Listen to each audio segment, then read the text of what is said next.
পারছিলাম, আমার হাঁটুতে ব্যথা। হ্যাঁ, হাঁটু ফুললে শরীরে পানি হয়েছিল। হাঁটুটা একটু দেখান আমাদেরকে একটু স্পেন্ডলি। এই যে হাঁটুতে, হ্যাঁ, এই হাঁটুটা ছিল আর কি। হ্যাঁ হ্যাঁ, এই হাঁটুতে ছিল, ফুলও ছিল অনেকটা। আর হলো ছিল, ভিতরে পানি হয়েছিল।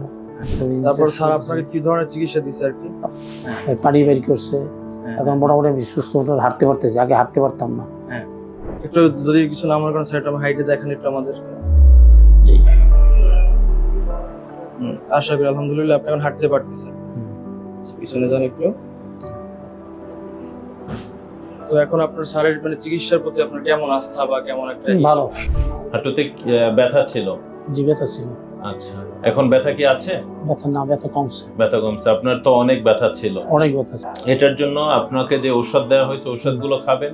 আর ইম্পর্টেন্ট হলো আপনাকে যে নিয়ম দেওয়া হয়েছে, ওজন কমাবেন, হাঁটুতে যেভাবে ব্যায়াম শিখে দিচ্ছি ব্যায়াম করবেন, তারপরে হাঁটু ভাঁজ করে বসবেন না, বিশেষ করে নামাজের সময় নামাজ স্বাভাবিকভাবে পড়বেন। সিজদায় যাওয়ার সময় আপনি চেয়ারে বসতে পারেন অথবা আপনি ফ্লোরে বসতে পারেন। নিয়ম মানবেন, আশা করি ভালো থাকবেন।